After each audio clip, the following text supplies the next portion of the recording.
கிறிஸ்துவுக்குள் பிரியமுள்ள சகோதர சகோதரிகளே, பலன் தரும் தேவன் எபிசோட் 1651 கர்த்தரை துதிக்கிறேன், மகிமைப்படுத்துகிறேன்.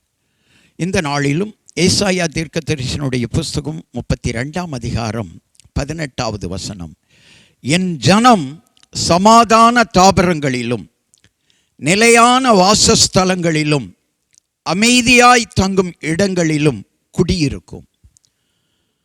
3 காரியங்கள் சொல்லப்படுகிறது. இந்த 3 காரியங்கள் நிறைவேறுவதற்கு பிரதான காரியம் ஆண்டவருடைய பிள்ளையாய் இருக்க வேண்டும்.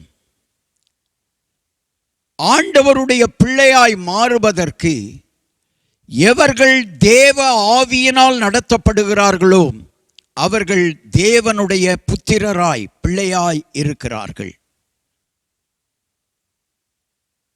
ஆண்டவருடைய பிள்ளையாய் மாறிவிட்டால்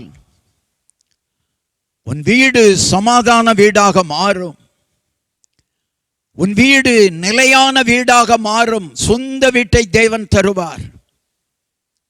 உன் வீட்டிலே அமைதி தங்கும், சமாதானம் தங்கும். இந்த 3 காரியங்கள், சமாதானம், நிலையான வீடு, அமைதியான வாழ்க்கை வேண்டுமானால் நீங்கள் கர்த்தருடைய பிள்ளையாய் வர வேண்டும், வாழ வேண்டும்.